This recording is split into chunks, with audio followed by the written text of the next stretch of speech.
don't even have to be here. You don't need me. I'm just gonna leave now. Dude, this is one of the best things about taking vacation. We build up this narrative that like things will break without us. The goal should be for them to run smoothly without us. Go take a week off. Ever feel like your business is almost there? In this episode, we dig into the real founder struggles. Balancing automation with quality, battling burnout with AI, to questioning capitalism, and creating content for people, not algorithms. I'm Sean Sun, founder of Miscreants, And I'm Andrew Askins, founder of Metamonster. sharing the honest, messy parts of entrepreneurship and how to build sustainably in a world obsessed with scale. If you follow their recommendations, you write unreadable content. Like if it worked, it worked. But then if it didn't, you would just do the next thing with all the sort of learnings and failings that you had. Everyone's just trying to like automate and just like take humans out of things, and it just feels kind of gross. And this is the part that's dangerous. I do need to listen to the market if I want Metamonster to be successful. It's entirely possible that it is the thing that builds you wealth and capital for you to do the next thing. Every small move is how we get.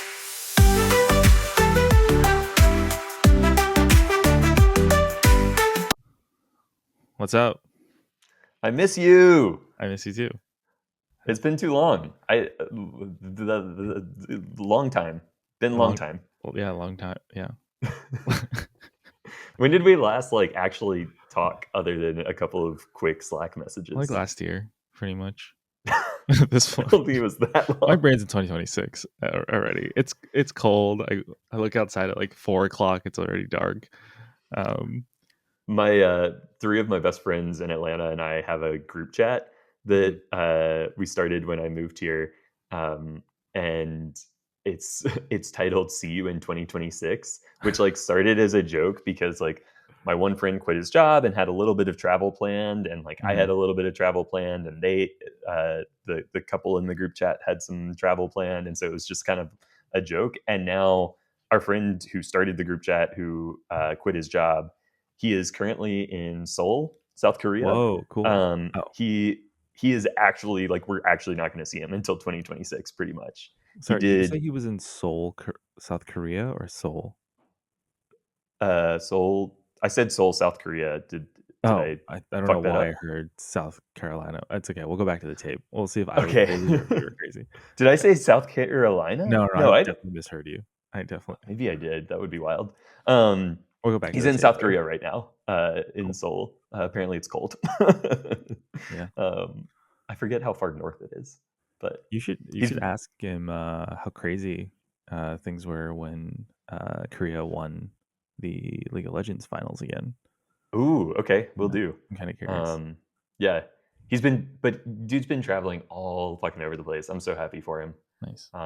Yeah, he seems like lighter and happier, which is good to That's see. good. That's good. Yeah. Do you feel lighter and happier with less hair on your head? I am okay. I am no is the answer.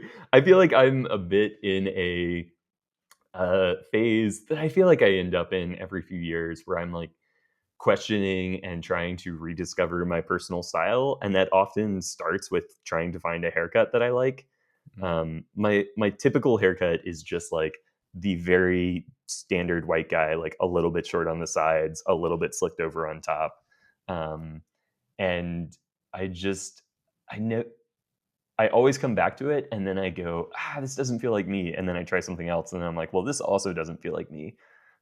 So yeah, I don't know. I mean, it looks good. I'm trying a messy fringe. Yeah, this time. I think it looks good.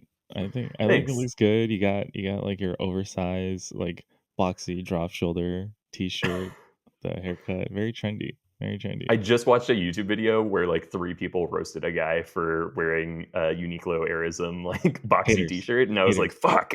Haters, they're so comfortable. Haters. Like, They are get so over comfortable. haters. Yeah. Yeah.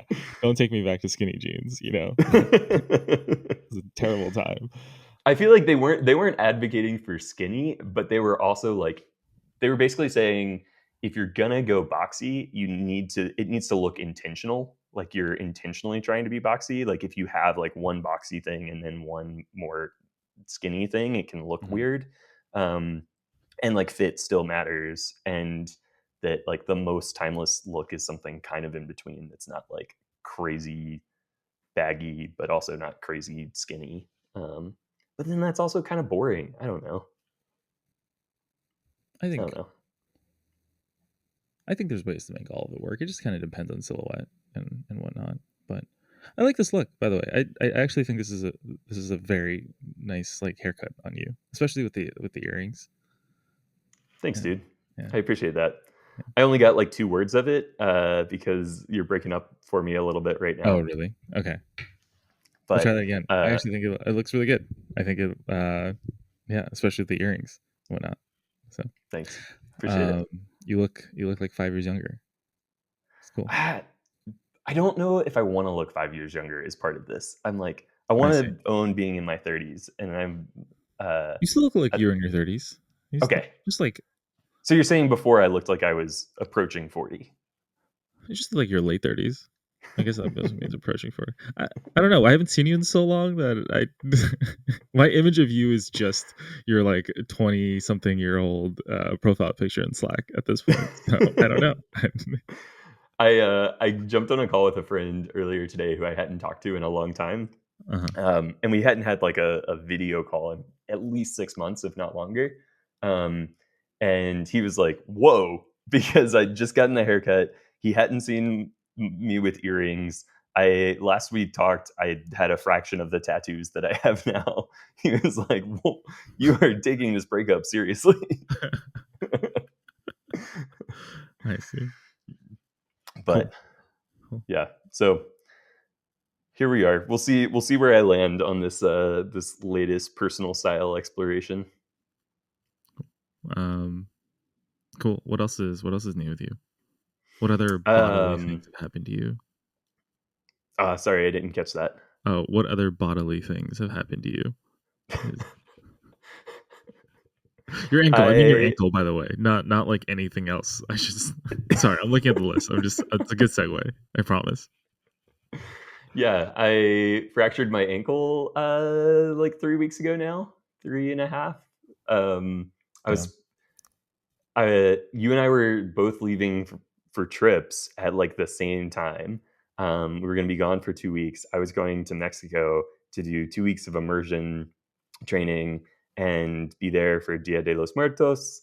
And 2 days before I was supposed to leave, I went rock climbing with a friend and took an awkward fall and sprained the shit out of my ankle and got a minor fracture. So I spent the 2 weeks sitting at home in a boot instead, which was kind of a drag. But this was in Mexico? No, it was right before I left for Mexico. Oh, okay. So I canceled the trip and stayed here. Which totally fine. I was able to reschedule everything. And so it didn't cost me anything. I just had to miss Dia de los Muertos and the Halloween party with my friend in Mexico City. Gotcha. Which is a bummer. Gotcha. But I'll just have to go next year. Yeah. All good. Yeah. It's not going anywhere. No. Yeah. Well, yeah. I hope.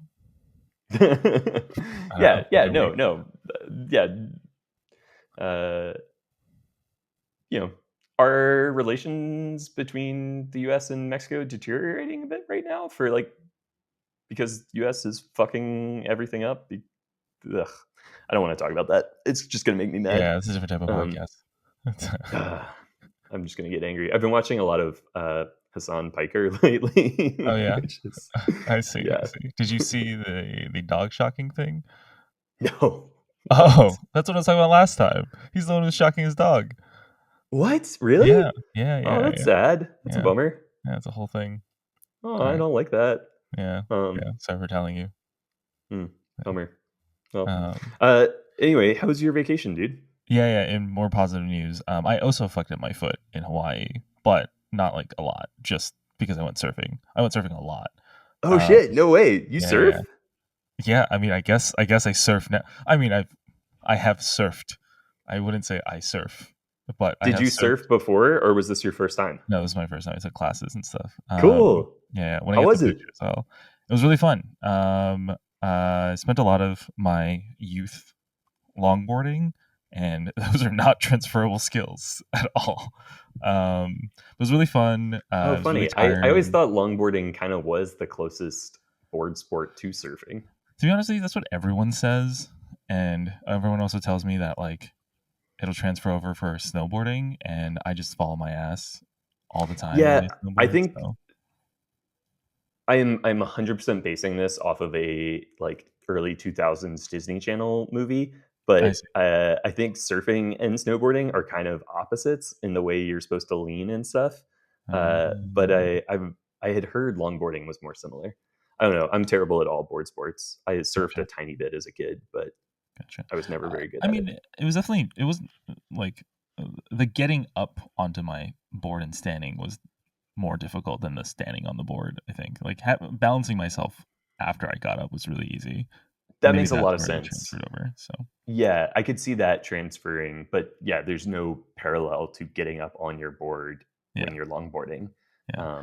And that The only is kind of the hardest part of surfing because the No, transfer that's is not the true. That's not true. I'll tell you what the no, hardest part you of don't think surfing is. so? The hardest part of surfing is having to paddle the Oh yeah, entire well way. sure, yeah, getting enough momentum to catch the wave. But like the place where most people fall is that transfer.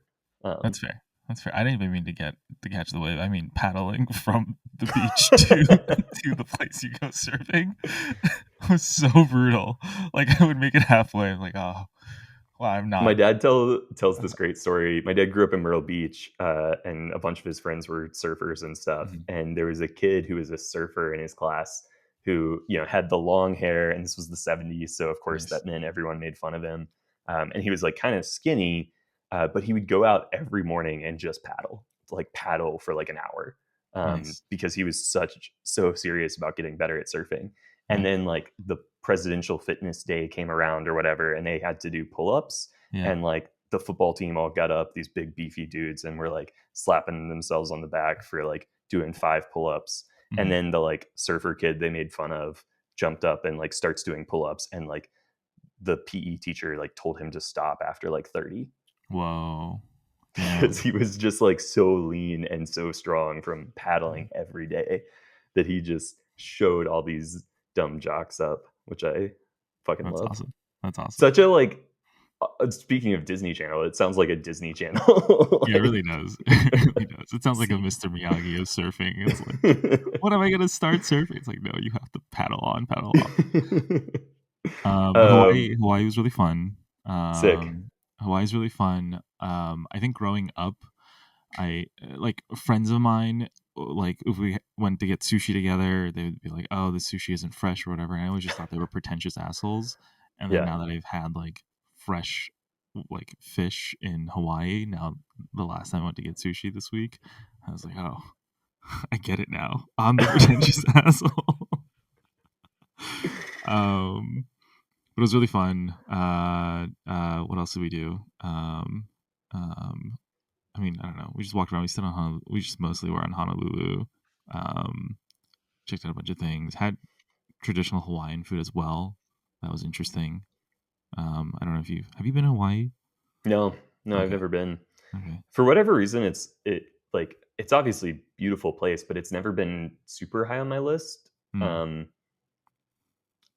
Like there's so much about Hawaii that I I'm just not a big beach person. Like Me neither. beach places are not my like where I crave to go. Same, same. I was forced to go. Well, technically, the DART map chose where we went. So Oh, that's fun. yeah. Um, should have. I should have hit Portugal instead. But whatever. It was fun. It was like Did you do any actually hiking? yes, unfortunately. I was taken hiking. I hated every minute of it. It sucked. I don't look back on it in yeah. That would have been my favorite part. Nope.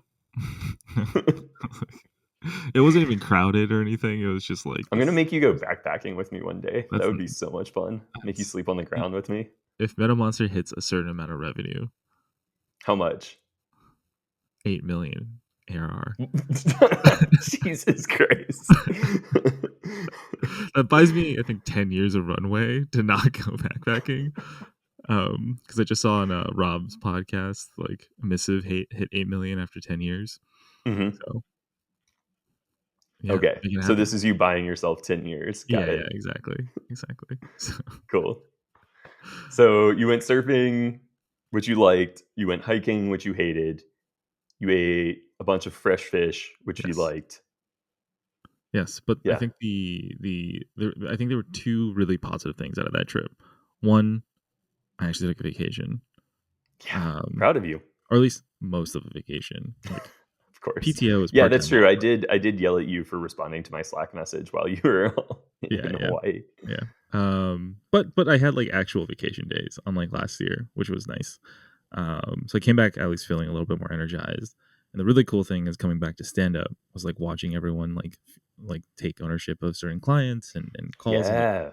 and I was like on the call, I was like, oh, I don't even have to be here. You don't need me. I'm just gonna Yeah. leave now. So Dude, this is that one was of the really best things about as a business owner about like taking vacation. It's like, yes, uh it's important to like recharge. It's important to take care of yourself, but you'll also be shocked at like we build up this narrative that like things will break without us. Mhm. And in reality, like the goal should be for them to run smoothly without us. Right. And great way to stress test that without, risking everything is go take a fucking week off. Yeah. Yeah. So Cool. I'm stoked to hear that, that you came back and the lights were on and things were running. yeah. Yeah. I mean, now I'm just playing a lot of catch up, but it's mostly things that I put off, less so that anyone else slipped. So yeah, it's cool. It's feel good about a lot of feel very good about the creative team that's at Miscreants right now and the project management team. Like the two PMs that we have really like helped Did you run. just add a new PM, by the way? I thought I saw Yeah. someone like new pop into Slack. Yeah. We have two PMs now. Crazy. That's what we get for having like 40 something clients at the same time. So Yeah, we never got to the 2 p.m. point. We were dreaming about right when we sold Crit, we were actively trying to hire for our first account manager and trying to that's like right. figure out the balance of like having a PM and an account manager at the same time. Yeah, But I haven't figured that out either. we never actually did it. Yeah.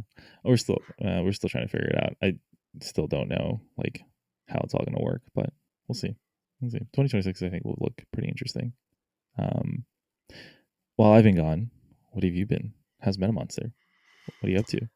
So Metamonster, there's not like any big massive update at the moment. Our last customer was in like August, September. We haven't added anyone new since. We're still kind of in the spot that I think we talked about last time, which is like, we're getting a couple of signups a day. We're seeing some usage, but struggling with activation and everything. But what's really cool, have you heard of SEO Gits? Mm-hmm. Yeah, they're cool. Really cool tool. So the founder heard I asked Rob Walling a question on Startups for the Rest of Us, like submitted a question like months ago. Oh, no way. And he just answered my question like a few weeks ago on an episode of the podcast. And Matthew, the founder of SEO Gits, heard it and reached out to me and was like, "Hey, I heard you on MicroConf. Do you want to chat sometime? Like I'm in the SEO space, would be happy to like give you some feedback on what I think about your positioning and like have some thoughts for you." And I was like, that would be awesome. Please, let's do that.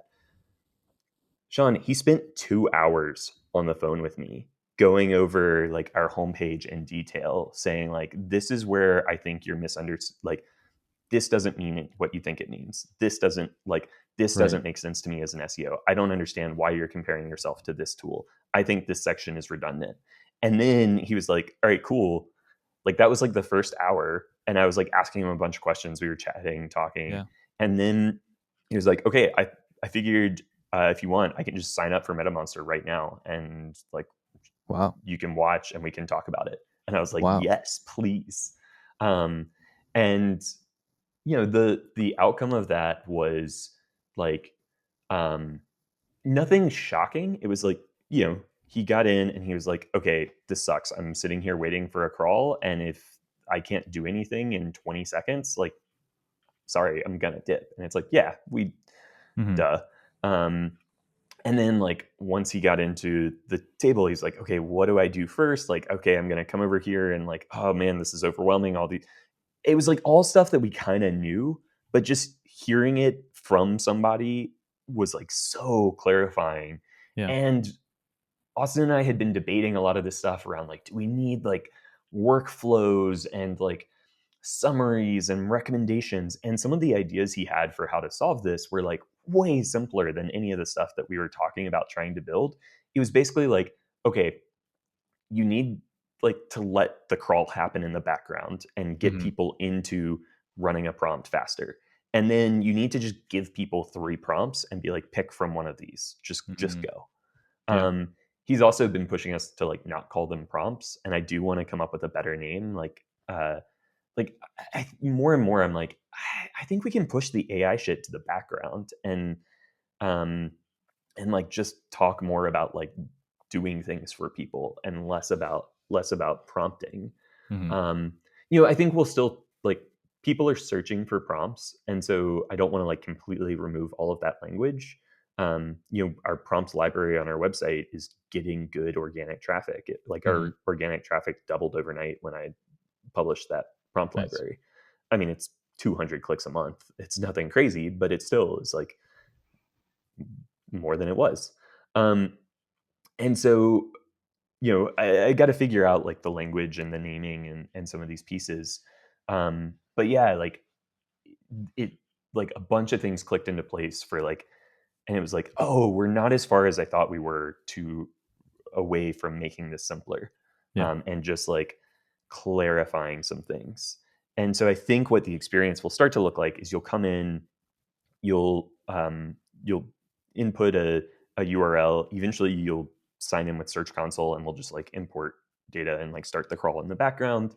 But like while the crawl is happening, you'll be able to pick a prompt, and we'll give you like 1 to 3 prompts and be like, okay, do you want to do this, this, or this?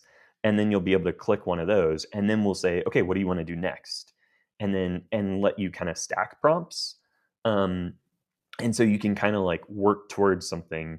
We're also going to try to make it easier for you to like test things on like a small amount of data, so that you can just go, okay, let me test this. Okay, Right. cool. Now let me run it on everything. Okay, let me test this. Now let me run it on everything. Um, and so I think like realistically, we don't need to add some big complex new feature. We just need to like smooth out the edges and create a clearer path for people to take, um, and just hold people's hands just a little bit. And I Mhm. think we can get pretty far. Um, so I'm really curious. Like we're actively doing that work now. We've scoped it out, and we're actively doing it. It'll probably, it's still not insignificant given that we're part time. It's still probably a month or 2 of work. We're a couple weeks in, so we'll see as we start to make these changes how it impacts activation. Does this start clicking for people? The other thing that's happened during this time, um, is I went through and I finally signed up for like ClearScope and Surfer. Mhm. I'd like never actually used them. I had always just sort of, browsed their websites and heard people talk about them. Yeah. I thought they were going to be a lot better than they were. I was like not super Whoa. impressed. Um, Shots fired. like That's not to getting be an close. asshole. Like I don't ever want to be a hater. I've been trying to figure out how to talk about this publicly because I don't want to Mhm. be a hater who's like, hey, these tools that work well for people that are making tons of money. I have 6 customers and I know better than they do. Mhm. So I got to figure out how to talk about it. But it's basically like I just don't like the way they do things. Mhm. Um, like I know Surfer now has a bunch of functionality and features, and like ClearScope is adding all this like topic analysis stuff. Surfer too, but like I feel like the core of the tools, my understanding of them at least, is that the core of the tool is still like you have a page, and they help you optimize that page. Mhm. and they give you like a score. ClearScope does it as a letter grade. Surfer does it as like a meter 0 to 100. They give you a score. You tell them what keyword you want to rank for, and it tells you how well you're writing towards said keyword, right? Or keywords. But here's the thing, like I always thought that there was some sort of like magic dust in it's fucking keyword stuffing. Like their optimization algorithm, both of them, like ClearScope at least has like a readability score that they give you too for like how readable is this content. But like the actual like letter grade, and for Surfer, like the number is just based on how many keywords you use and how often you mention them. Yeah. That's it. That's fucking it. Yeah. And it's like that you know, if you follow their recommendations to a T, you write unreadable content. You write horrible content. And like maybe it works, maybe it ranks, maybe, but like I don't know, like all the people I respect in SEO today don't seem to be advising you to just go do a bunch of keyword stuffing. I think they're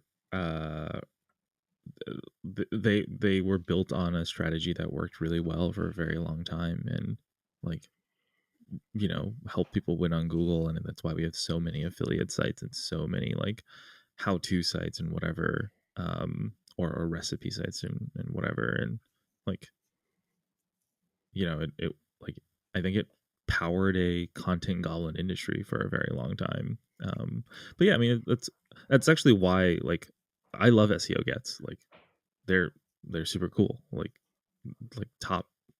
There are times where I am possibly on Claude and like dumping SEO gets into Claude. It's like, I want to build like a SaaS app like this. What are other ideas that I could also do? And I think one of the things that's cool about it is like it does feel like a cool new SEO thing compared to what ClearScope and I've only ever used ClearScope in the past, but yeah, I agree. I think that's why I churned so quickly from ClearScope when I had used it a couple years ago, was mainly like it's just like it just felt like I was writing to like it didn't feel like it didn't feel useful, right? It like it didn't feel better than control Fing a number of keywords I had on the page. So yeah. And so this is like step one, I think, is like make it easier to use Metamonster. But then there's this question of, okay, use Metamonster to do what? What is the core problem we're trying to solve? And this is the thing we still struggle to answer. And we sort of talk around it. We're like, to generate structured schema and like all this shit. And I think the like vision that's slowly forming in my head, and it's not fully formed, and I don't know if the market wants it fully, but the vision that's forming in my head is like kind of taking on ClearScope and Surfer more directly and getting more into like content optimization, like kind of page by page, and focusing a little less on scale and like do this stuff at scale, do it in some massive batch, and more on like, what if we do it bit by bit, but we try to help you do it better? Like one of the things that I think AI is pretty good at, not perfect, but pretty good at, is qualitative analysis. So being able, you can ask questions now of like content, of language that you were pretty hard to ask before. Like, hey, is this hook compelling? Is this, like, are there original ideas sort of in this content? Is there something new and interesting here? And so I'm much more interested. I'm getting much more excited and interested. Like, and I think this is part of what I've struggled with Metamonster, is like we were kind of building for this scale thing, and like I still think automation will be a piece of what we do, because like you're not going to want to write structured schema page by page. By the way, ClearScope and Surfer don't help you with like metadata. They don't help you with structured schema. They don't help you with image alt text. So it feels like there's just a chunk of like optimization, on-page optimization work that is missing. I get that it's not the most important chunk, but it's still a chunk. Structured schema is a super important chunk for what it's worth. Yeah. And so it's like, okay, we still give you automation to do the like the grunt work, but then we also give you qualitative analysis to help you just like write better, more interesting content. And like, yes, have the keywords, like mention the topics, mention the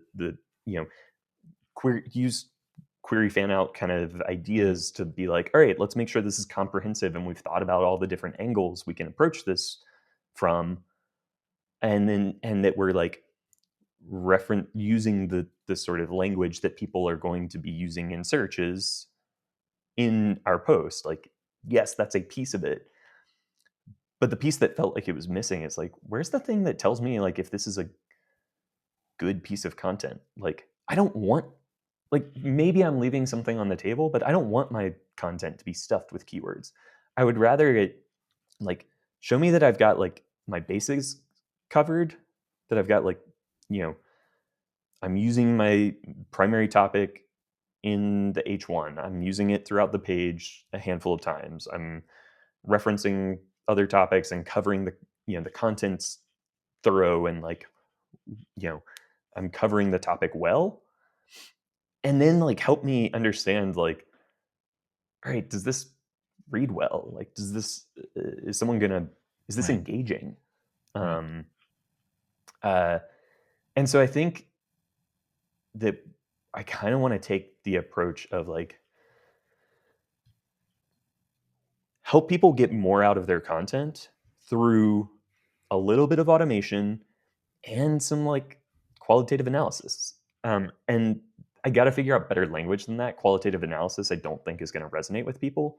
But like, help people get more out of their content, help people create SEO optimized content that doesn't feel SEO optimized, that doesn't read as SEO optimized, Mm-hmm. and like try to build it in a way that feels more like 2025 recommendations than 2018 recommendations.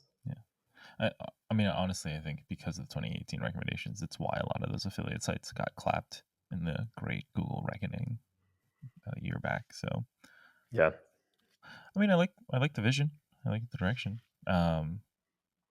It's super cool that you got like 2.5 hours with Matt. yeah. Shout out to SEO Gets. Dude, he was so fucking nice to me. Like, it's like, that's just an incredible amount of time to spend with someone for nothing in return. Like, dude, there was no ulterior motive. It was just like, hey, I see a bunch of things that I think could be better. Is it helpful for me to share them? I was kind of blown away. And again, like, I get advice from people all the time, but most of the time it's vague and not that helpful. Mm-hmm. And this was like specific. Here's the language you're using that isn't resonating. Yeah, from someone who's done it before as well, which is cool. Yeah.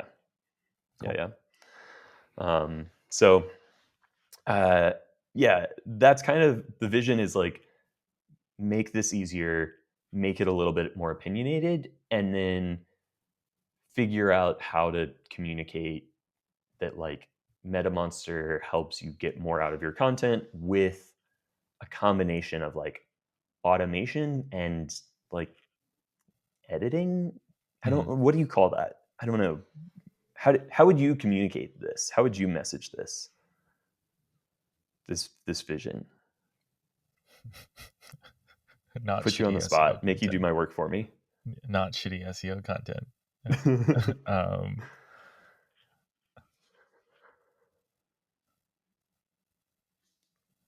I don't know. Like, I feel like there's something there. Okay, like shooting from the hip, one angle is like the readable, like just defining what is better content, right? Like the readability and SEO optimized side.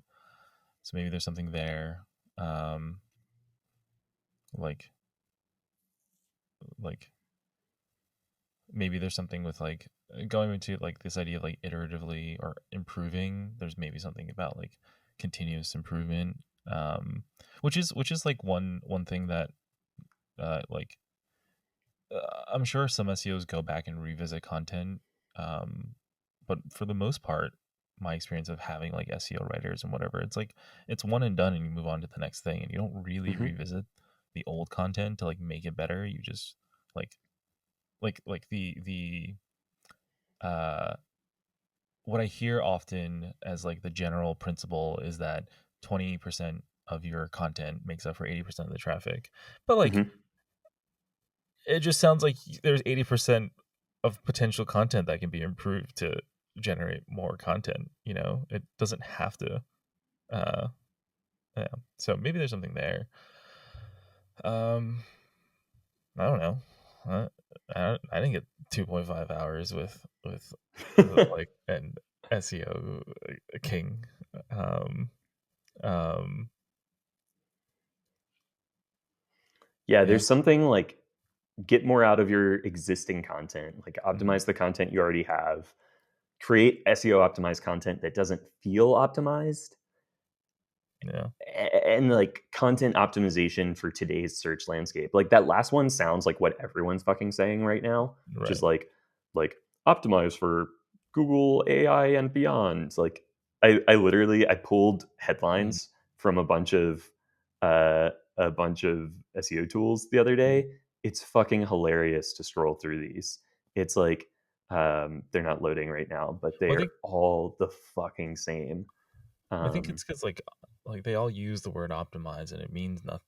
Like it's just so vague, but it's also like part of the SEO game of like, oh yeah, we do SEO optimization, and like feels like it's an impressive thing, but often it's not, or what they're doing isn't. So I wonder if there's a way for you to just shed that and be, you know, ladder down from that level of vagueness and abstraction and just get into like SEO content that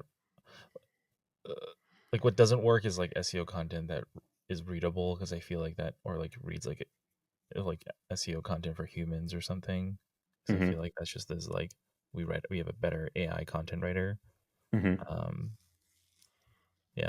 I don't know. Yeah, something like I like the idea of like getting more out of your existing content.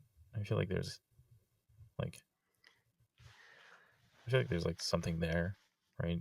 Because otherwise create the most readable SEO content, like create I just feel like that still makes me feel like it's an AI content writer instead of like a reviser of sorts.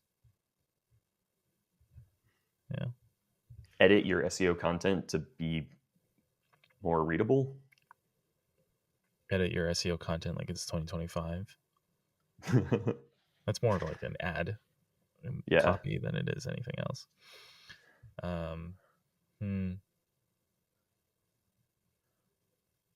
Optimize your SEO content for more than just keywords.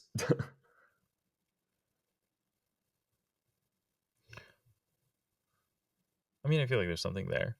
You could do optimize optimize SEO content for quality and keywords and quality.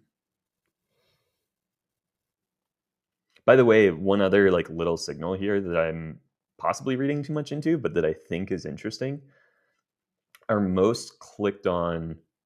So one of the fascinating things about publishing this prompt library on the website is I now have analytics data on like which prompts people are clicking on. Nice. The most clicked on prompt is like content quality analysis. It's like, tell me how good this content is, which I think is like part of this, which is really fascinating. I think that's like a worthwhile direction to kind of go down, right? Like I agree that like saying qualitative analysis is going to make someone's eyes glaze over, but like analyze content quality at scale or something. I don't know.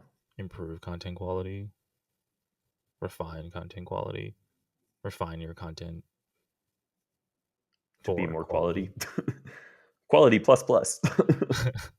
That's a good name. You should change your name to Quality plus plus. Big quality readable more. Why are words hard? Be kind of a cool headline. Big quality readable more. Yeah. Core message. Okay, this is like what, when I fed this stuff into Claude, this is what it came up with as like kind of the core message. Search has evolved beyond keyword stuffing. Modern SEO requires qualitative analysis, topical research, strategic automation, and yes, keywords used thoughtfully.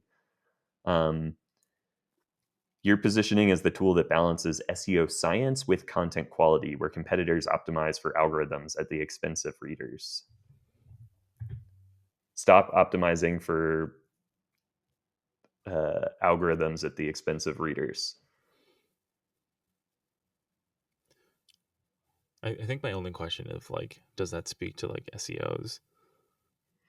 So another question I have is like, maybe SEOs aren't our audience. Like, what if I should be looking for more people like me who are like dangerous, know enough about SEO to be dangerous, but like don't want to over optimize. Mm-hmm.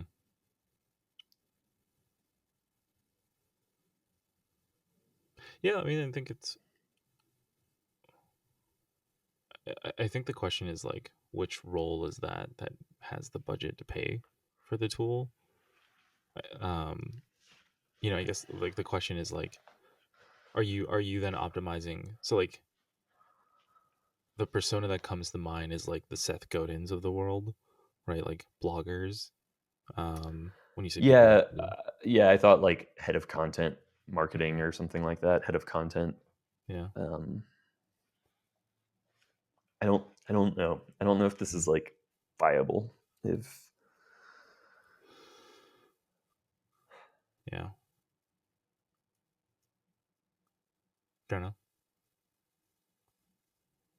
We'll find out next week. Are we podcasting next week? You got Thanksgiving plans? probably can't. Yeah, my sister's gonna be in town, so Nice. I'll be hanging out with her. Cool. Yeah, Cool. 2 weeks. My little brother would be in town. Hell yeah. Yeah. How's he doing? Good. I don't know. He's looking for his full-time software engineering job. The market. Yeah, it's a weird time right now. Yeah. Market wise. Yeah. Cool. Well, if you happen to think of like a better way to say this, then sure, if it seeps into my brain, I guess as a shower I thought. think what we'll do is like, I don't think I'm gonna like drastically update the messaging. I might find a few ways to try to insert content quality into the existing messaging.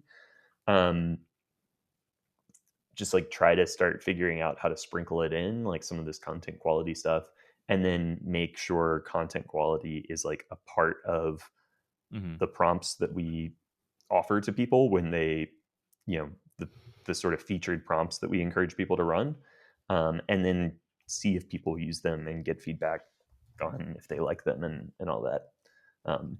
I have a rabbit hole to send you down that might be Okay. helpful. So you know how HubSpot effectively created inbound marketing, and then like later on B2B, there's like revenue marketing and account-based marketing and all these, like everyone started making up their own type of thing. The new hot thing that HubSpot is trying to push is loop marketing. Is what? Is loop marketing. Oh yeah, I have seen people talk about this. Yeah. Especially the podcasts that we listen to that sometimes have sponsors, where HubSpot is their sponsor. But like, I wonder if there's something here with like traditional SEO is dying. You can't get by with like the keyword stuffing strategies. You have to have quality. Like content quality was always the hard thing, which is why everyone did everything else. But like, if we go back to the old like ethos of like content is king, or content quality is king, this actually makes it possible for you to have quality content. Like maybe there's something there. Like create quality content that actually ranks is like content quality and SEO doesn't have to be a trade-off. I feel like there's like something there with the messaging. Because I do think like thinking to like heads of content or content marketers, when they read an SEO filled blog post, like their complaint is always like, this is bullshit, this is all SEO fluff, don't put this on my website. Not that we've done it, but like in conversations that I've seen. Yeah. So and then it takes like a very special writer who can sort of straddle the line between both. Yeah. And even then, like, it's tough. Yeah. So I wonder if there's. I wonder if there's something there. Yeah. I don't know. Yeah. Loop marketing reminds me of the growth loop stuff that Mhm. what was that company called? The like product manager training company. I forget, but they had this big thing on growth loops. Was like one of the things they like hammered in. Gotcha. Yeah. The reason I'm thinking about the loop marketing thing is like one part of loop marketing is having like the right voice and tone, brand, like putting quality above a lot of other things, right? Like to build trust. Um, Yeah, I'm seeing like make your content personal, ensure human quality checks, yeah. craft your style guide, create your ICP, Mhm. use AI to scale content creation. Interesting. Mhm. Um,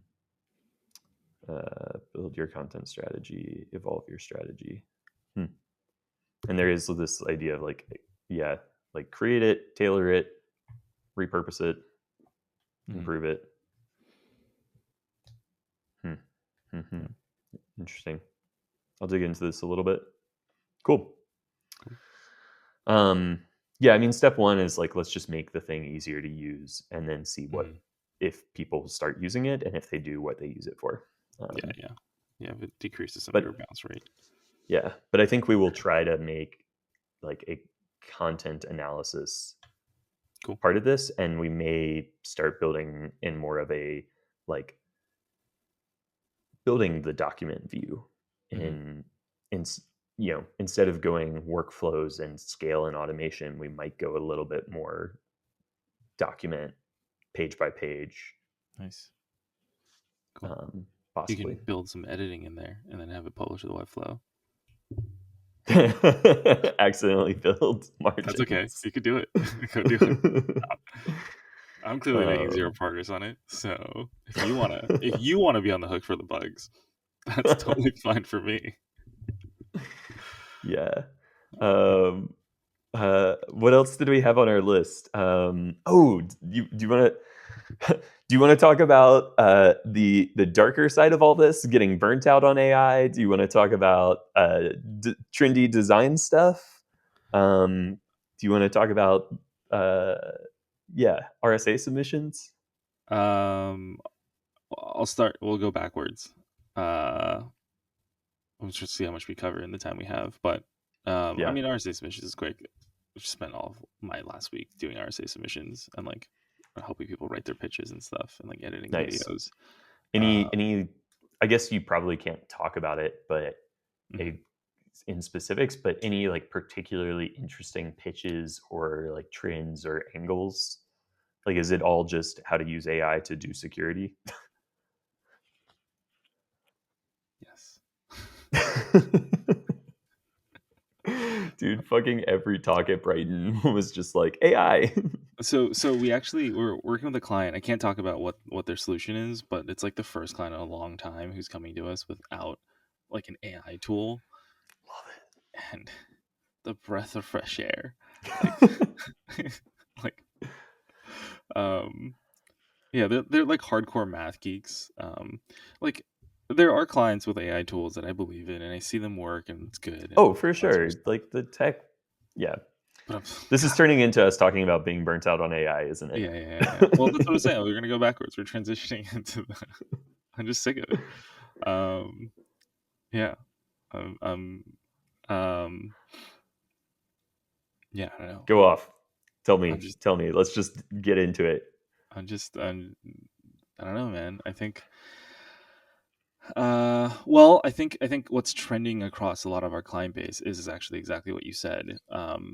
Is they're starting like so it made sense, right? They put AI agents as part of their website H1 because like the willingness to try AI things made a lot of sense. So like we would give them like like website headlines that like actually talked about what they did, and then they would scrap all of them with like AI agents that do these things that like find vulnerabilities, for example. It's like, well, like how does that sound any different than what anyone else is saying?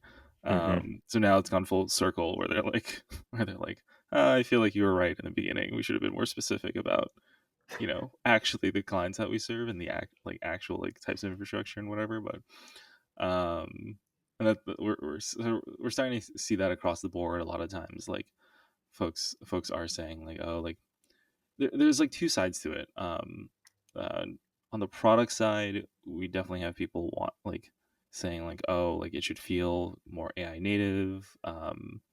We're in 2025. I don't want this to feel like a traditional SaaS app. I want it to feel cool and yeah, I just wanted to feel very cool. I see you laughing there. What does that mean? They I mean, just want there is like truth to AI native products. I think a lot of that comes down to how much of the AI are you exposing, how much customization, and like how much are you giving people access to tweak the dials and knobs right. with prompting and models and yada yada versus just like sort of hiding stuff away. But I don't know. I'm kind of coming back around on like, maybe AI shouldn't be as front and center as we've been trying to make it for the last like, maybe people just want you to do shit for them, and like AI. Yeah, I mean, It's AI not is the a most AI is a important bit. feature, right? It's not the value that you actually get But it's out not of even a it. feature. It's a technology. It's a how. It's a like it is a how are you getting this done? Yeah. If anything, it belongs in your platform, how it works section, not the actual like business outcome that you get out of it. So we're starting to see more and more of like people kind of coming back to that. There is every once in a while we get an ask from like a prospect. It's like, oh, like I want my homepage to just be like Perplexity, or like I want people to like have a chat bar where they can just like ask the question of what we do. And like that's really cool and all, but like there's not a single user that hits your page and wants to type, what do you do? Who do you serve? Like no one is creative enough to come up with those questions. Dear God, no. Yeah. I'm on your website. Like I've already been in Perplexity asking those questions. I'm on your website. Tell me what the fuck you do. Yeah. Yeah. How about you? What's your situation? I am just feeling so I was chatting with the Scout CEO about this yesterday. I was telling him like my motivation's just been kind of low lately. And I think part of this is like a personal journey that's been happening since the crit days. Sure. And I would say really only in the last year have I changed my mind on whether capitalism is net good for society or not. Okay. This is okay.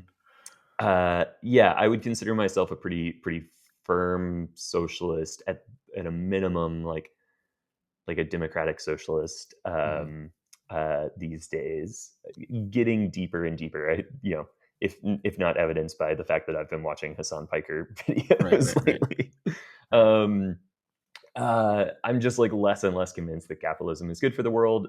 For a long time, I like sort of bought in on like, okay, it's imperfect, but like if capitalism with a strong social safety net could really work, and like we need incentives for creation and like innovation, but it's like you start looking at it, and a lot of times the innovation happens in spite of capitalism, not because of it. Yeah. Like markets, I still kind of think markets can be effective tools for certain things to like sort of distribute resources in a way that like give people the ability to kind of pick what they care about and what they don't, and like let them choose for themselves, kind of how things should be distributed. I think they can be effective tools, but like, should everything be a market? No. Should everything be dictated by profit? Hell no. And when I first started getting excited about AI, it was largely like there was a lot of intellectual curiosity of like, oh fuck, this is like this crazy cool new technology. It's more capable than I thought it was. Like learning how to work with it was like a new interesting challenge. And now that some of that is wearing off, I'm left with this feeling of like, everyone's just trying to like automate shit and just like take humans out of things, and it just feels kind of gross. And I mean, some of the like desire to push Metamonster away from like scale and content creation to quality and analysis is and this is the part that's dangerous, is like, I do live in a capitalist society. I do need to listen to the market if I want Metamonster to be successful and to survive. And I don't know if the market might want automation and scale and bullshit. But like, my hope is that there are some people who might resonate with like what I want to create, which is more quality analysis. I mean, I don't think the market doesn't want qualitative analysis. I think the general consensus is that AI doesn't have good enough taste to do that. Well. Yeah, that's fair. And I still think people like the kind of qualitative analysis I'm talking about is largely like, yeah, it's different. Like I've been working on like creating a rubric, like how do you define good writing, and then turning that into a rubric and then giving it to an LLM and being like, all right, here's a piece of writing, here's a rubric, apply the rubric to the writing. And that's obviously imperfect, but it's, a starting point to give people ideas. But yeah, I've just been feeling like I cringe when I tell people what I do. Like I'm building AI stuff to help people, to help people optimize their website. And I just I can't help shaking the feeling that like, man, am I going to look back in like 20 years and be like kind of bummed out that this is what I like spent the like peak of my career. Like your 30s and 40s are kind of like, often when you have the most impact career wise, you have enough social capital and real capital to like get shit done. And it's like, am I going to look back at 50 on this period of time and go, really, dog? Like you spent this like slinging AI? Like you didn't want to, I don't know, do something that like, I'm just glad it wasn't blockchain, Oh my fucking God. Yeah. And it doesn't help that like all the blockchain bros are now like the hardcore AI bros. And I'm like, fucking God, like you guys, I can't with y'all.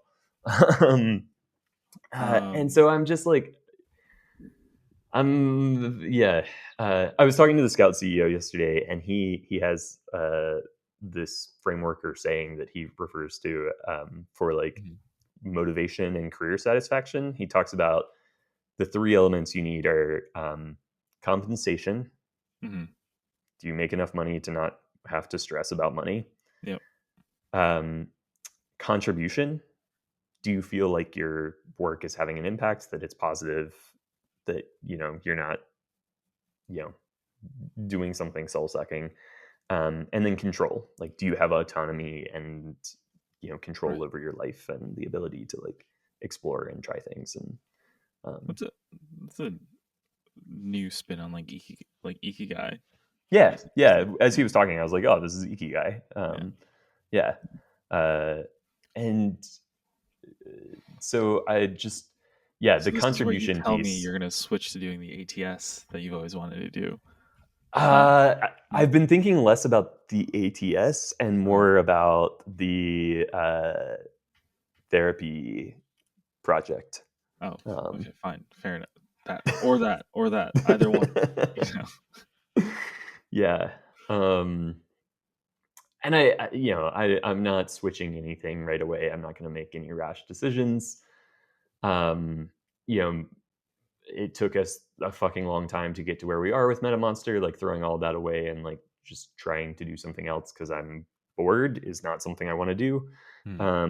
But yeah, I more and more like the careers I admire most are people like Hank and John Green, who have made enough money and then said, all right, we're cool with like a nice house, the ability to travel, but we live, pretty modest lifestyles.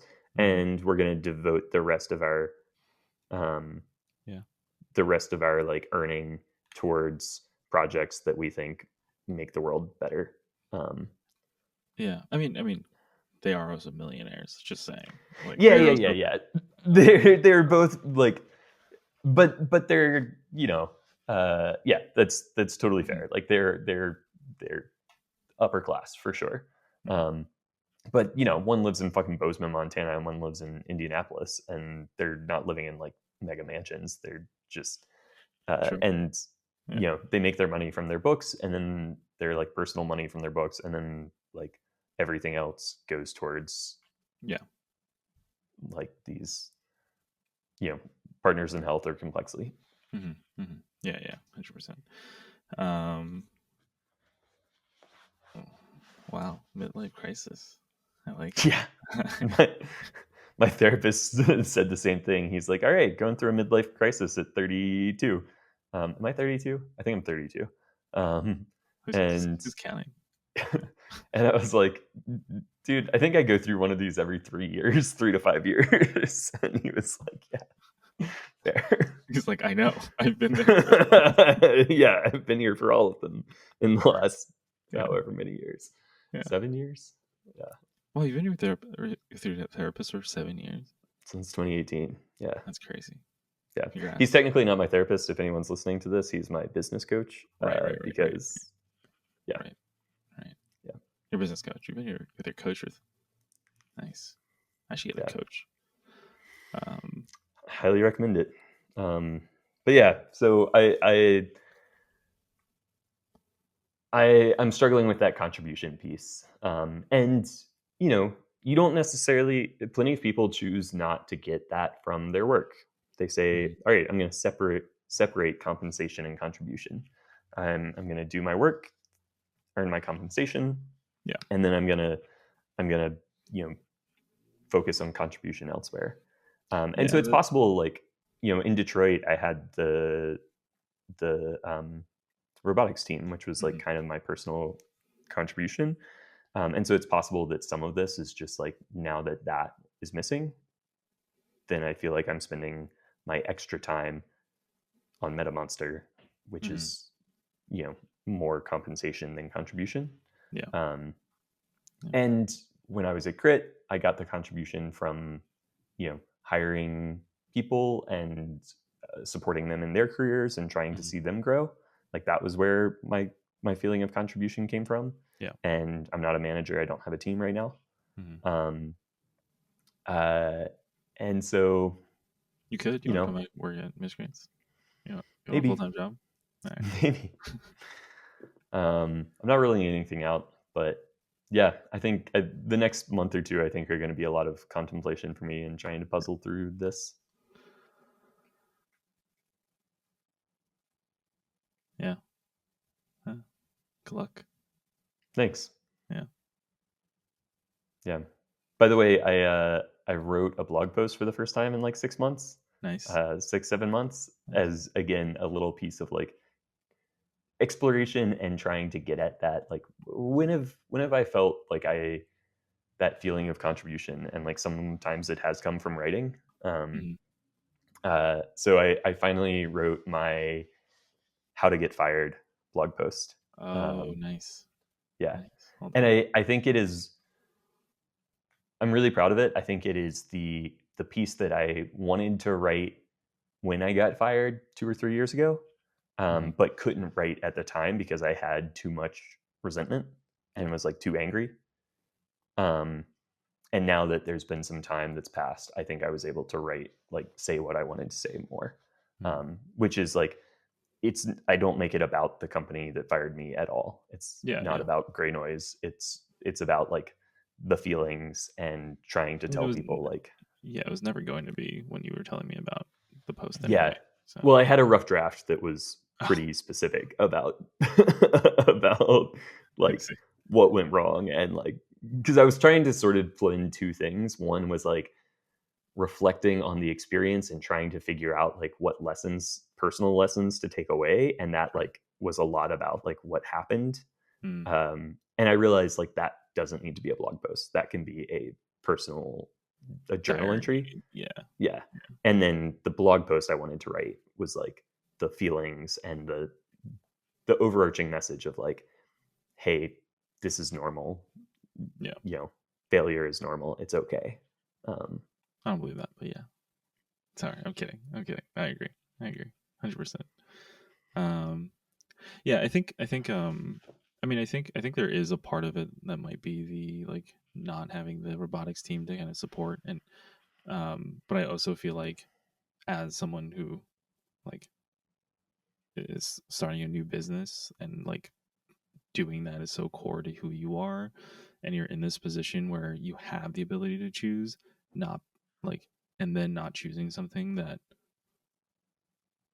like provides you that is kind of might feel a little bit like I can understand how that might feel a little bit lame or like annoying. Yeah. So, but I also I like maybe also a reminder is like it's not like you're saying like is this really like what I spent my prime slinging, but going back to the original plan of like where Metamonster came from, like where Charge Juice came from, was like you were on this like stair-step path of like this was like this isn't the what is it the like The ikigai. This isn't the like the end state, the yeah this is the an end game. permanent business. Right. Yeah. This was you. This is a means to an end. And that's how I justify it to myself is I'm like, Mhm. is like, okay, this is me trying to build capital Mhm. so that I can affect change in a capitalist society, and like Mhm. both create like financial freedom for myself and my like future family, and Mhm. also uh, also like build the resources necessary to build the type of business organization, whatever that I Mhm. want to eventually build, Yeah. without having to go and like fundraise to do that. Yeah. Um, and that's valid, but also feels a little like a cop out. Yeah, I actually didn't It feels a mean little like justifying. for what it's worth, that's not what I meant when I said that. What I meant was the Oh, okay. stair-step What approach did you mean? was more like Metamonster didn't seem like for what it's worth, Metamonster didn't seem like it's entirely possible that it is the thing that builds you wealth and capital for you to do the next thing. But Mm-hmm. to me, my read was never that like this was the final, this was the thing to do that. This was to me, this was like the thing you were gonna like sink your teeth into and train on, and also learn what everyone was talking about, which is AI, and then like figure out the next thing. Like like uh, like if it worked, it worked. But then if it didn't, you would just do the next thing with all the sort of learnings and failings that you had, just like with Chart Juice was like step one of that, and you had a bunch of learnings from that. Because obviously you have learned a lot from Yeah. Metamonster. But yeah, I mean, it was never like SEO AI SEO tool wasn't on the list the last year when we talked about the things that you wanted to do. So or the idea list of like things you were excited about.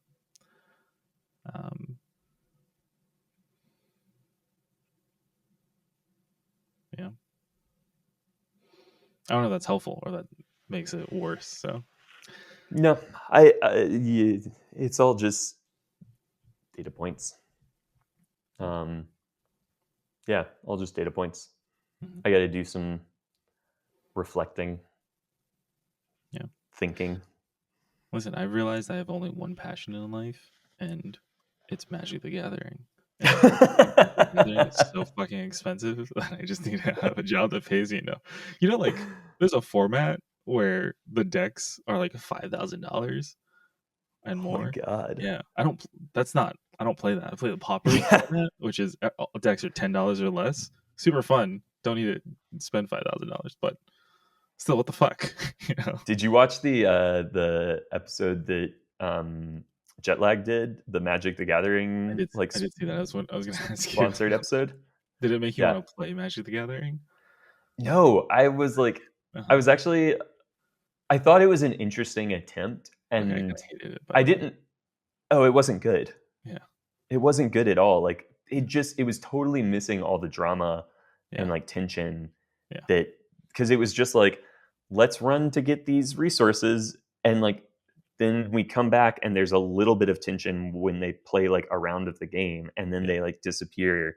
And but like there wasn't enough like to force them to go after the same resources, and so there was none of the usual like trying to catch each other, trying until the very end, and then it just like kind of didn't work. Yeah. um like I'm sure Wizards paid them a Ben lot and of Sam money. just got stuck on a ferry. And Yeah. so you know, I have nothing against them trying it. It was an interesting experiment, but yeah, it did not work. Just so you're aware, Spider-Man set is like one of the worst performing sets of Magic. Oh no. It's so bad. It's like all the like the booster boxes and whatever aren't selling out. So now like the suppliers are all marking them down MSR, like below MSRP. Like it generated so much hate throughout the entire community. Yeah, I also just don't love like, I want, when I hear Magic the Gathering, I want it to be more magic and fantasy and not corporate Oh, I have strong words superheroes. about this. I think everyone who's a hater about the specific thing is I find that hate really annoying. Actually, I have a whole spiel on this. I like You're cool with it being Marvel?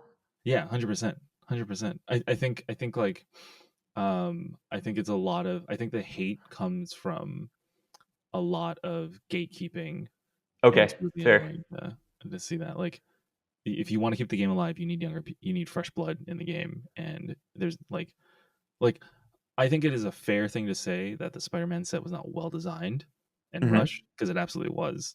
Hmm. But also it was not, in my opinion, not as poorly designed as like it was an underpowered set. It was like some mechanics were rushed. They didn't synergize really well. I'm sorry, we're gonna wrap up on half a rant about Magic the Gathering, Let's do but it. also at the same time, everyone's complaining about how the standard sets that are coming out are too powerful and there's so much power creep. So it's a weaker set to have less power creep. Um, and the thing is, like, also, like, because there's so much hate, like, little by little, people are realizing actually some of these cards are pretty good and work pretty well. Like, you start Hmm. seeing more and more of them in like the meta, and you start seeing them work in the meta. Um, but again, I get it. Not like the most perfectly designed set. There's also like there's also another thing about this of like the most popular format in Magic is Commander, and in my opinion, Spider-Man was built very much for a Commander-based format and not the standard format. So you have a lot of standard people hating. So that you know, like Standard is a format that rotates every 2 years of like the most recent sets. Commander's an Okay. eternal format, has everything. Um, 2016 was like the peak of Standard. Everyone was playing that. Since then, Commander's taken over. Commander is much more like a 4-person board game where everyone brings their own cards, and people who play Standard will also call Commander stuff like slop.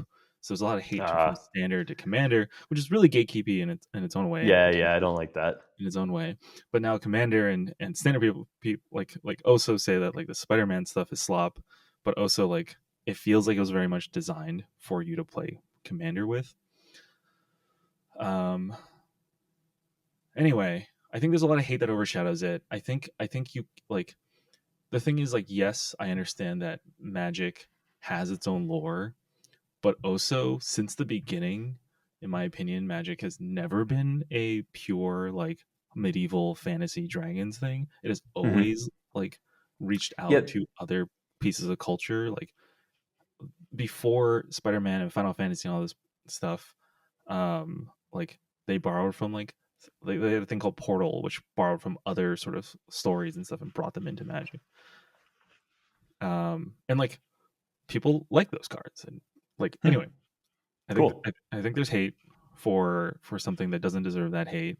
I think you can't hate a company for trying new things to be cool with the kids, and um, but I think there's also a lot of anger around like scalping, And there's a lot of worry about Magic becoming like Pokemon, because Pokemon has become purely a collector's sort of thing. And Magic is gotten less Pokemon's kind of collectible. become gambling, because it's like Yeah. people just like they open the packs and just like look for like 100%. money. Yeah. They're just looking for 100%. it's roulette in a children disguised as a children's game. It is.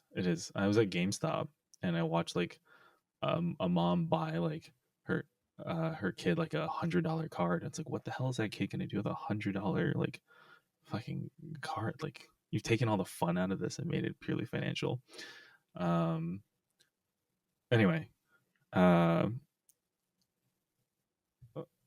like, I think it's fine, because you know what? Avatar just came out as like the next collab they did, and everybody loves Avatar, even though Avatars is like also not very, in my opinion, not very well. This like they're like, oh, it's so like flavorful and has so much synergy and stuff. It's like the most broken set that's released. It's like I've never seen so many like infinite broken combos released in a set before. But nobody's complaining about that for some reason. And nobody's really complaining about Final Fantasy. I think that just like the Venn diagram of people that played Magic and really like Marvel is like pretty low compared to like the Final Fantasy crowd or whatever. Yeah. So it sounds like more it was just a miss in terms of like what is our audience going to like, and yeah. Yeah.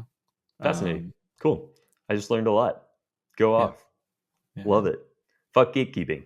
Yeah, fuck gatekeeping. Like, let more people play the game. Yeah. Like, I'm sure it brought a bunch of kids into the game. It brought me back. I found I really appreciate people who manage to be like earnest and even like sometimes pretentious without gatekeeping. I've been obsessed with this coffee YouTuber lately, James Hoffman. Yeah.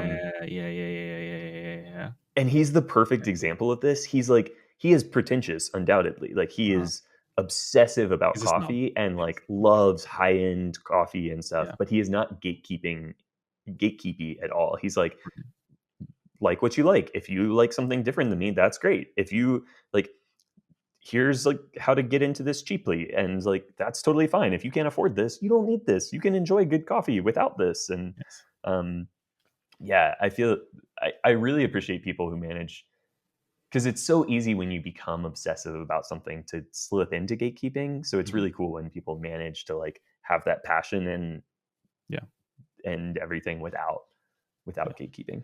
Yeah, I agree. Anyway, yeah. Anyway, I think they hate stupid. Love it. Don't. Cool. You've changed my mind.